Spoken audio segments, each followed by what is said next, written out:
नमस्कार। आपके अपने YouTube चैनल हमारा राजस्थान में आपका स्वागत है। हम राजस्थान निःशुल्क और अनिवार्य बाल शिक्षा अधिकार नियमावली 2011 का अध्ययन कर रहे थे। आज हम उसकी जो धाराएं हैं 29 उनका अध्ययन करेंगे। तो इस अधिनियम में कितनी धाराएं हैं? 29 धाराएं थी और अध्याय कितने हैं? 10।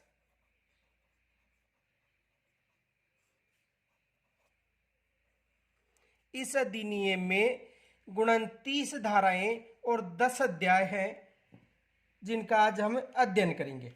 तो देखो, धारा प्रथम यानी धारा प्रथम में किसका उल्लेख है? देखो, धारा प्रथम संक्षिप्त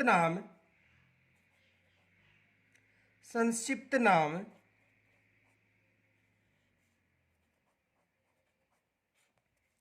प्रसार और प्रारंभ।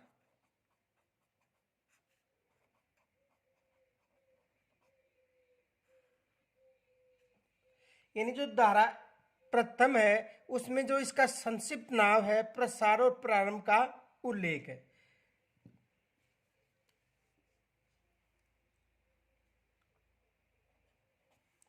इन नियमों का नाम इन नियमों का नाम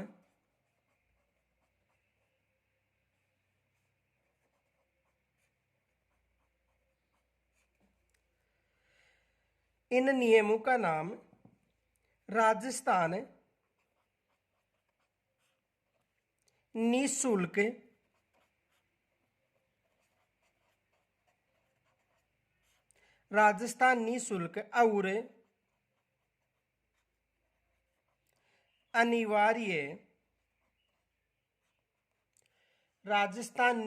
और अनिवार्य बाल शिक्षा का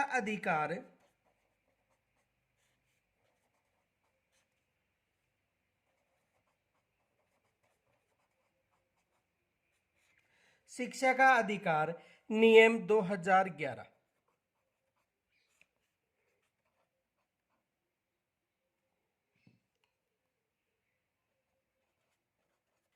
है। यानी इसका जो नाम है, संक्षिप्त नाम राजस्थान निःशुल्क और अनिवार्य बाल शिक्षा का अधिकार नियम 2011, ये इसका संक्षिप्त नाम है। अब देखो, जो प्रथम अध्याय है उसका नाम है प्रारंभिक, यानी इसमें परिभाषाओं का उल्लेख है। तो अध्याय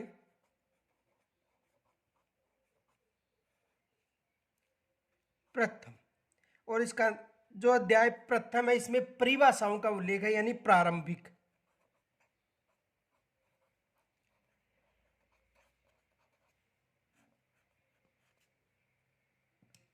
तो देखो, अध्याय जो प्रथम है उसकी धारा 2 में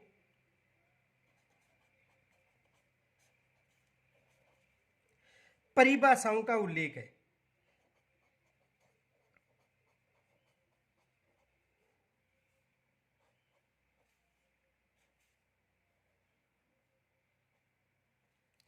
इसमें किसका उल्लेख है? परिभाषाओं का। किस धारा में? धारा 2 में। तो देखो, यानी इस धारा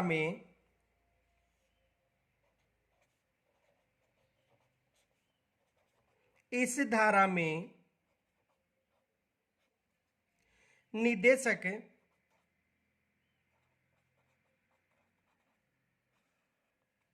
प्रारंभिक शिक्षा अधिकारी प्रारंभिक शिक्षा अधिकारी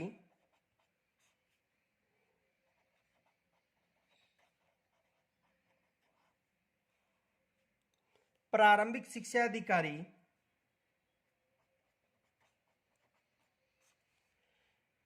जिला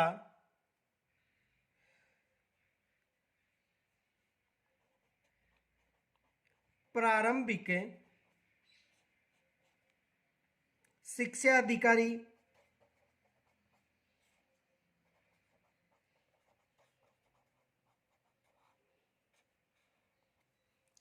कार्य समिति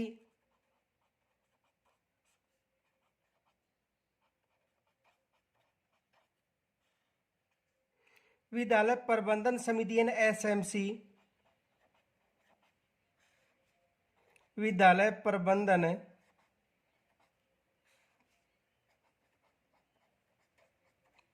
समिति, विद्यालय प्रबंधन समिति यानी एसएमसी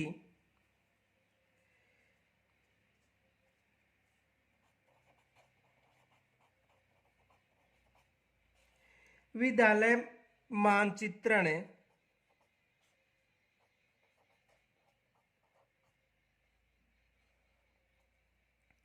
व उच्च प्राथमिक विद्यालय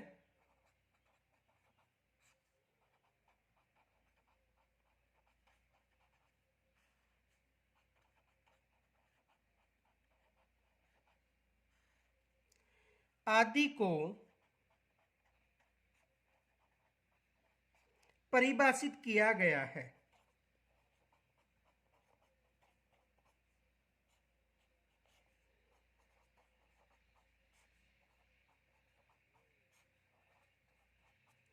देखो, जो अध्याय प्रथम है, इस अध्याय प्रथम में जो धारा 2 है उसमें परिभाषाओं का उल्लेख है, यानी इसमें जो प्रारंभिक शिक्षा अधिकारी, जिला शिक्षा अधिकारी, कार्य समिति, विद्यालय प्रबंधन समिति, विद्यालय मानचित्रण और उच्च प्राथमिक विद्यालय आदि को परिभाषित किया गया है। तो परिभाषाओं का उल्लेख किस धारा में? धारा 2 में। आगे देखो,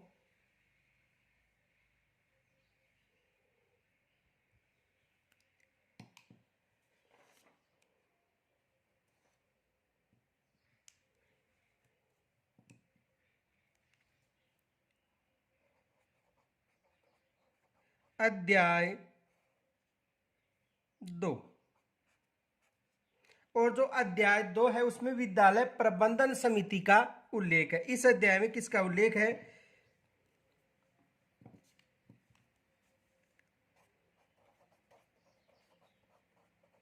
विद्यालय प्रबंधन समिति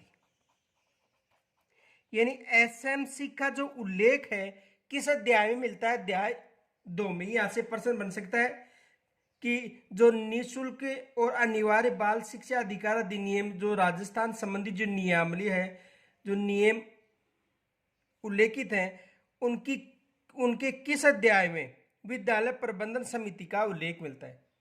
तो किस अध्याय में मिलता है? अध्याय 2 में। ये विशेष याद रखना। तो यहां से एग्जाम में प्रश्न बनने की संभावना है। देखो, प्रश्न ये बन सकता है।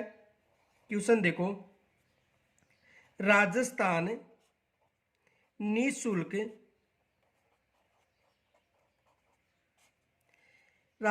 निःशुल्क और अनिवार्य बाल शिक्षा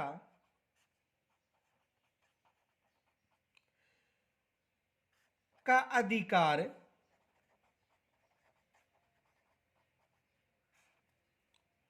नियम 2011 के किस अध्याय में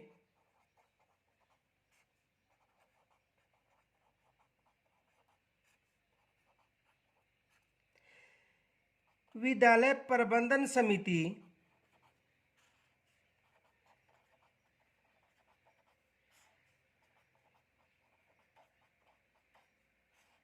का उल्लेख है?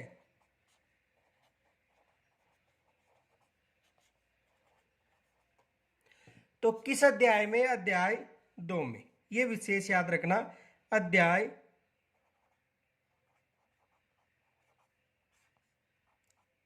2 में। किस अध्याय में? अध्याय 2 में। यह विशेष याद रखना, एग्जाम में प्रश्न बनने की यहां से संभावना है। आगे देखो, जो अध्याय 2 है उसकी धारा 3 में देखो, धारा 3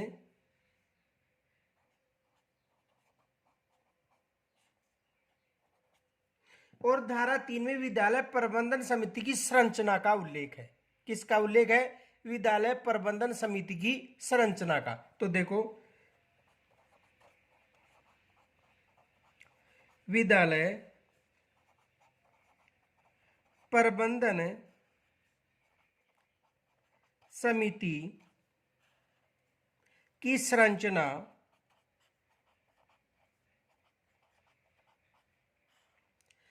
और कृत्य।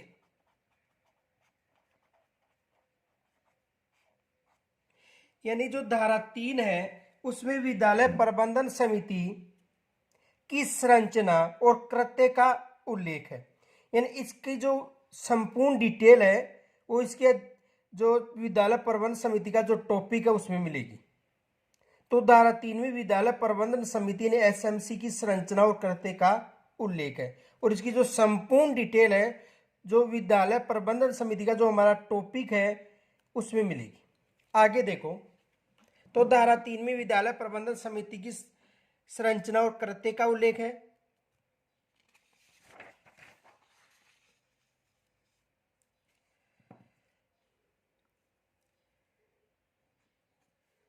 धारा 4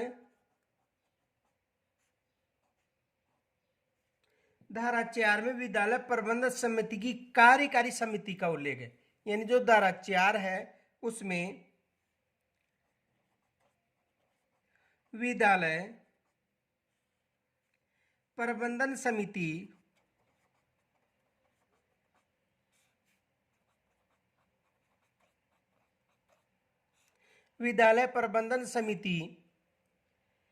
की कार्यकारी समिति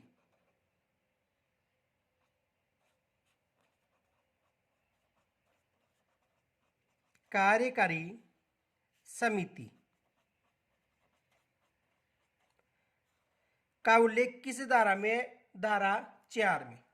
आगे देखो धारा 5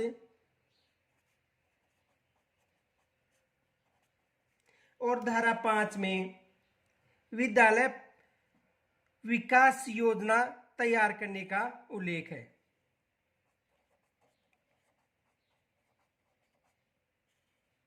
विद्यालय विकास योजना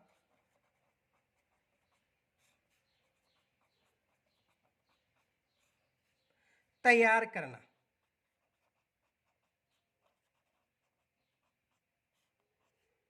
किस धारा में उल्लेखित है? धारा 5 में। तो धारा 3, 4 और 5 का जो हमारा टॉपिक है विद्यालय प्रबंधन समिति उसमें संपूर्ण इसका उल्लेख है। आगे देखो अध्याय 3।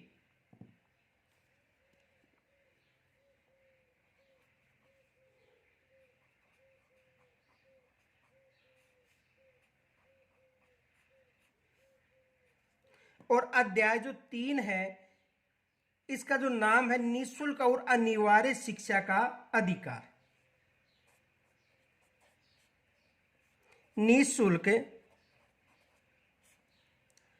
और अनिवार्य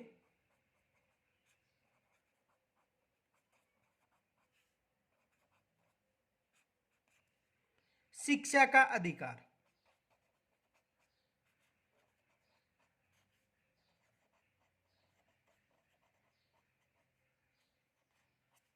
निःशुल्क और अनिवार्य शिक्षा का जो अधिकार है उसका उल्लेख किस अध्याय में मिलता है? अध्याय 3 में।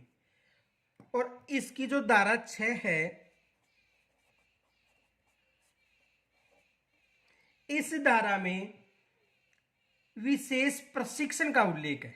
किसका उल्लेख है? विशेष प्रशिक्षण। यानी विशेष प्रशिक्षण का उल्लेख।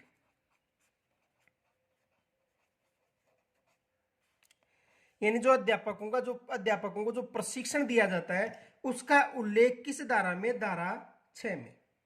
आगे देखो अध्याय 4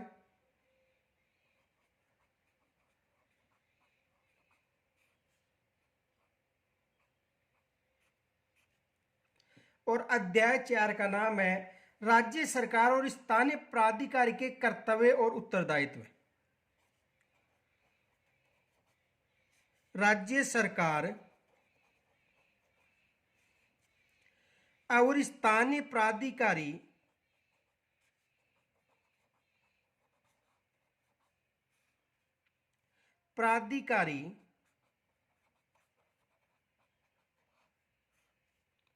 के कर्तव्य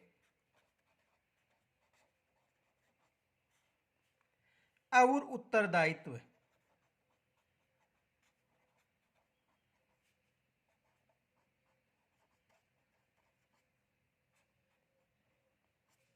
यानी जो अध्याय 4 है उसका अध्याय 4 और अध्याय 4 का नाम है राज्य सरकार और स्थानीय प्राधिकार के कर्तव्य और उनका उत्तरदायित्व। तो देखो इस अध्याय जो अध्याय 4 है, इस अध्याय में जो धारा 7 है,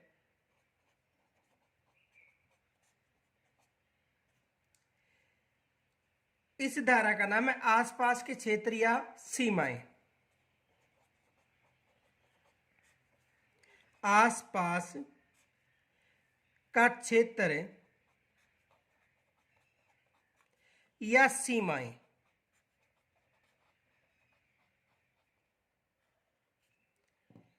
यानी आसपास का क्षेत्र या सीमाएं, यानी जो कठिन और दूरस्थ जो क्षेत्र हैं, जैसे रेगिस्तानी क्षेत्र हो गया, पहाड़ी क्षेत्र हो गया, चित्राई हुई जनसंख्या वाले क्षेत्र हो गए, उस क्षेत्र में जो स्थानीय या राज्य सरकार के द्वारा जो स्कूलें स्थापित की जाती है उनका उल्लेख किस धारा में? धारा 7 में। तो देखो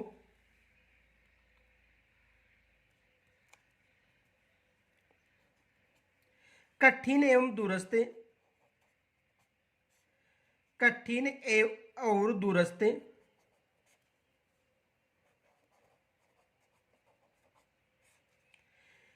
जैसे रेगिस्तान,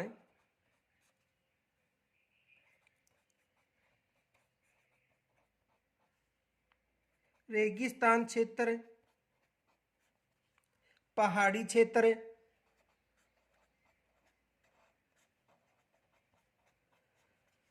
और छितराए हुए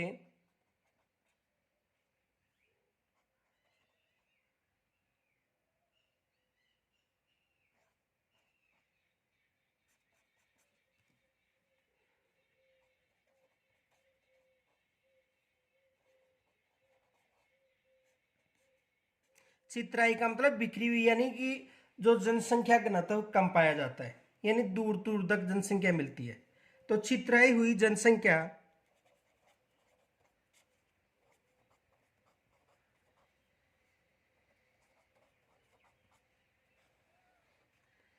वाले क्षेत्रों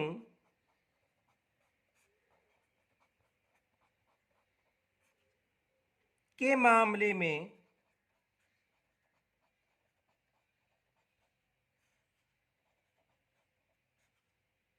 राज्य सरकार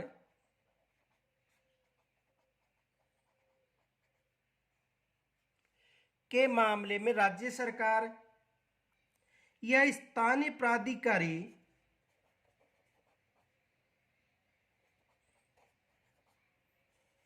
स्थानीय प्राधिकारी या तो राज्य सरकार या स्थानीय प्राधिकारी किसी ऐसे आवास में, किसी ऐसे आवास में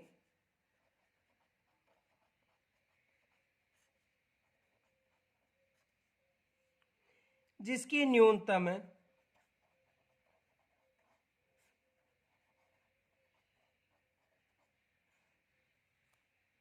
जनसंख्या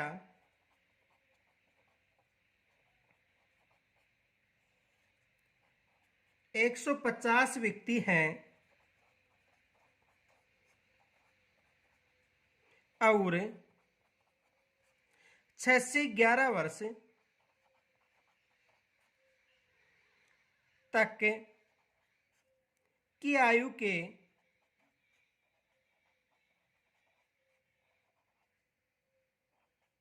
न्यूनतम 20 बालक हैं,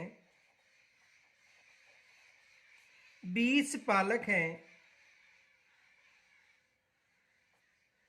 कक्षा 1 से 5 तक,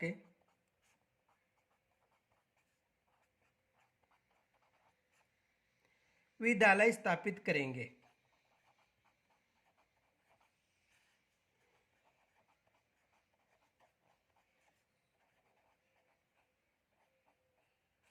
देखो इसे समझो, यानी जो पहाड़ी क्षेत्र है इनके अलावा जो रेगिस्तानी क्षेत्र हैं या जो बिखरे हुए छितराए हुए जनसंख्या वाले क्षेत्र हैं, वहां पर राज्य सरकार या स्थानीय सरकार, जो स्थानीय प्राधिकारी है, उनके द्वारा उन क्षेत्रों में यदि 150 व्यक्ति हैं और 150 व्यक्ति में 6 से 11 वर्ष के लगभग 20 बालक हैं, 6 से 11 वर्ष के कितने बालक हैं? लगभग 20 बालक हैं। वहां पर कक्षा 1 से 5 तक विद्यालय स्थापित किए जाएंगे।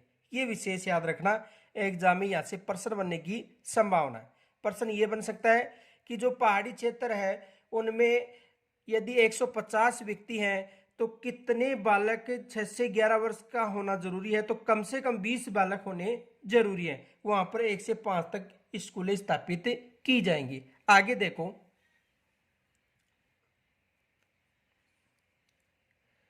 और किसी ऐसे आवास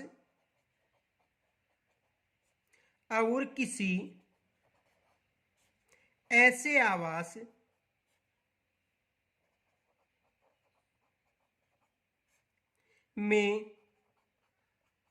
जहां कम से कम 2 पोषक प्राथमिक विद्यालय, यानी जहां कम से कम 2 पोषक प्राथमिक विद्यालय से कक्षा 5 में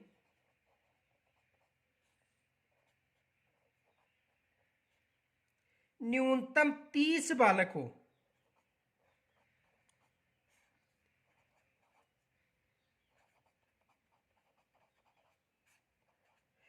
यानी कम से कम 2 प्राथमिक जो स्कूलें हैं उनमें कम से कम 30 बालक हो, कक्षा 6 से 8 तक की विद्यालय स्थापित की जाएगी। कक्षा 6 से 8 तक विद्यालय स्थापित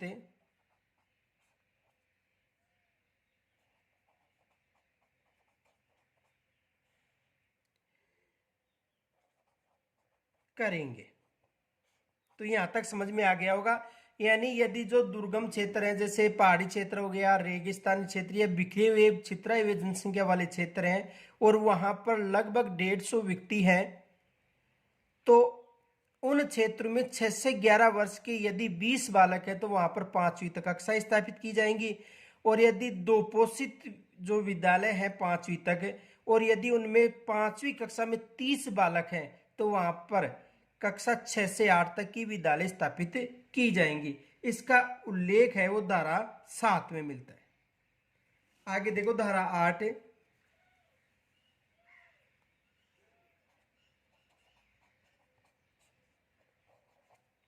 और धारा 8 में राज्य सरकार और स्थानीय प्राधिकारी के उत्तरदायित्वों का उल्लेख है। राज्य सरकार और स्थानीय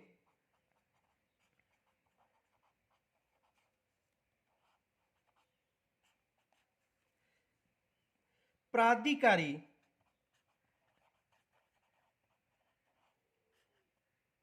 के उत्तरदायित्व है।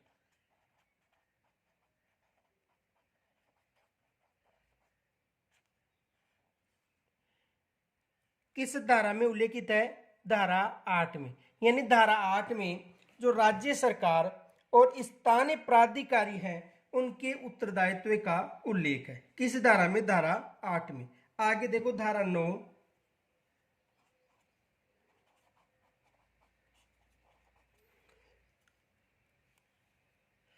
धारा 9 में स्थानीय प्राधिकारी द्वारा बालकों के अभिलेखों का रखा जाने का उल्लेख है। स्थानीय प्राधिकारी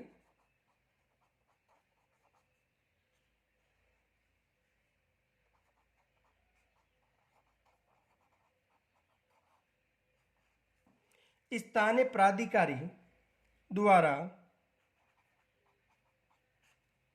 बालकों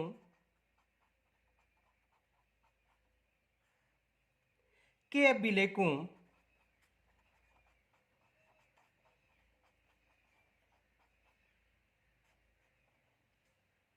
का रखा जाना।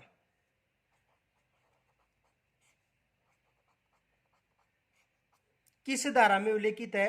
धारा 9 में। यानी स्थानीय जो प्राधिकारी द्वारा बालकों की जो अभिलेख है उनका रखा जाना किस धारा में उल्लेखित है? धारा 9 में। और अध्याय कौन सा है? अध्याय 4। आगे देखो,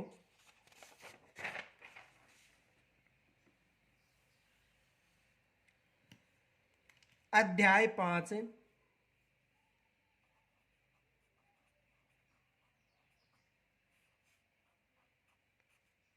अध्याय 5। तो देखो अध्याय 5 में किस, अध्याय 5 का नाम है विद्यालयों और अध्यापकों के उत्तरदायित्व।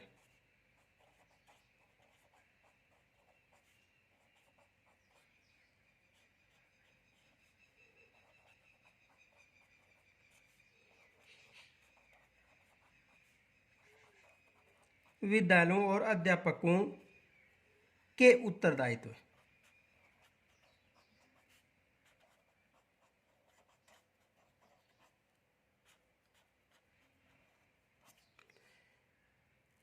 यानी अध्याय जो 5 है उसका नाम है विद्यालयों और अध्यापकों के उत्तरदायित्व। तो देखो इसकी धारा 10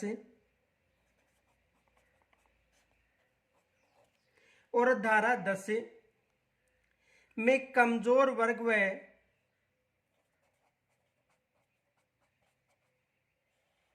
कमजोर वर्ग और अलाभप्रद समूह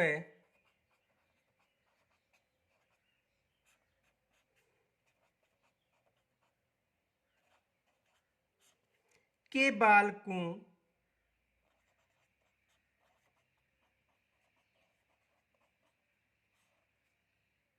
का प्रवेश।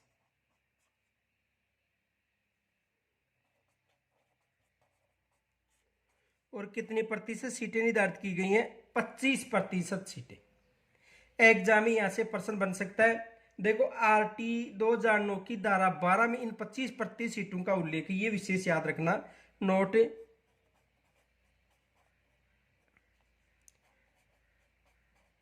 आरटी 2009 की धारा 12 में, कौन सी धारा? 12 में 25% सीटों का उल्लेख है।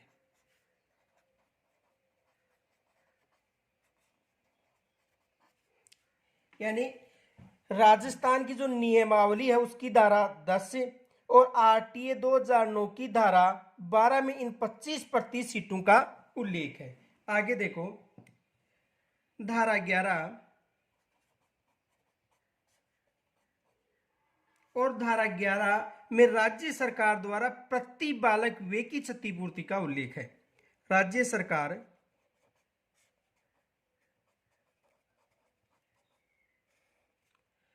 द्वारा प्रति बालक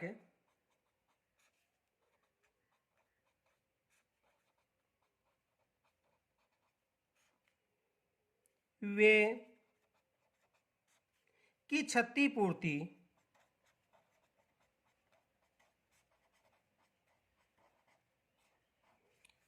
का उल्लेख है।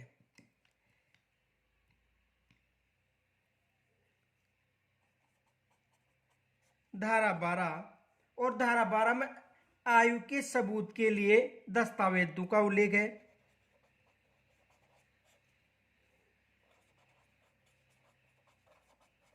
आयु के सबूत के लिए दस्तावेज।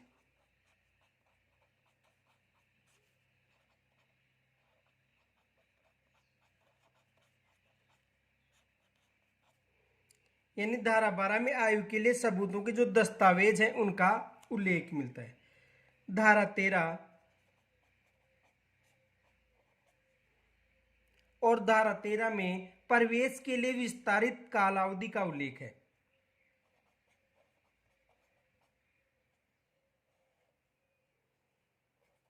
प्रवेश के लिए विस्तारित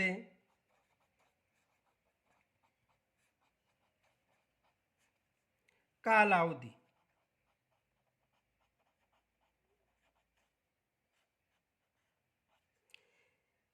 तो यानी प्रवेश के लिए जो विस्तारित कालावधि है उसका उल्लेख किस धारा मिलता है? धारा 13 में।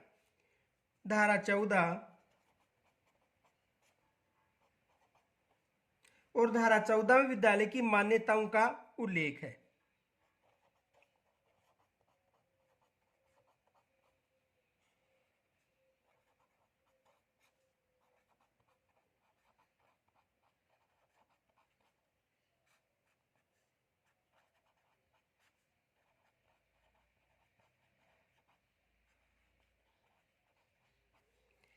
यानी धारा 14 में किसका उल्लेख है? विद्यालयों की मान्यताओं का उल्लेख है। और धारा 15 में विद्यालय की मान्यता वापस लेने का उल्लेख है।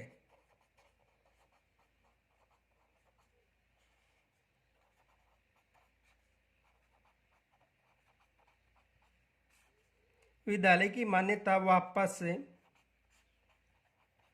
लेने का उल्लेख।